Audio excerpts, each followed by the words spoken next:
I was assigned to the Arbutus branch in the early 70s.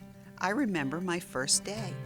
I pulled up on the parking lot and looked around everywhere for the back door, the staff door, and of course there wasn't one. I finally knocked on the glass front door and was invited inside. That was my introduction to small branch life. The building was so tiny.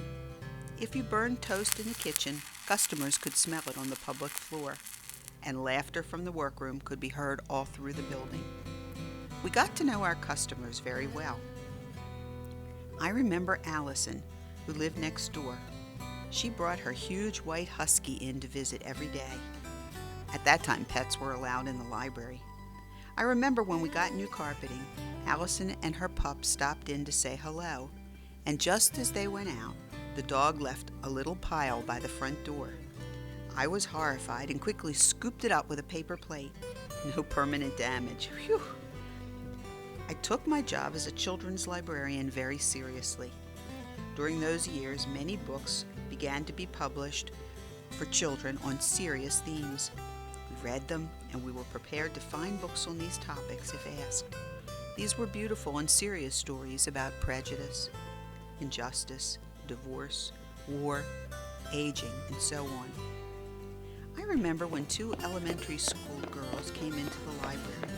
They wanted a book on death. 2 copies, so they could both read the book at the same time. Oh, I knew just the book, Annie and the Old One by Miska Miles.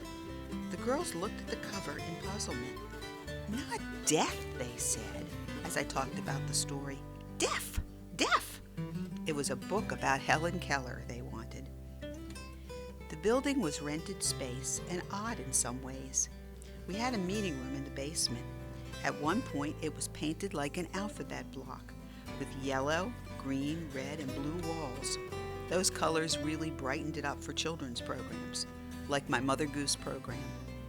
We had an annual pet show on the parking lot. Children brought dogs, cats, turtles, hamsters, snakes, mice, insects.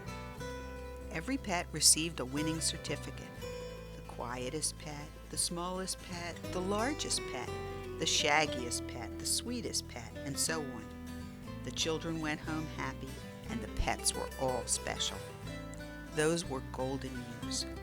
Jonathan Livingston Seagull, Johnny We Hardly Knew Ye, and All Things Bright and Beautiful were bestsellers. We used a card catalog. We issued paper library cards, and overdues were pennies a day. Imagine.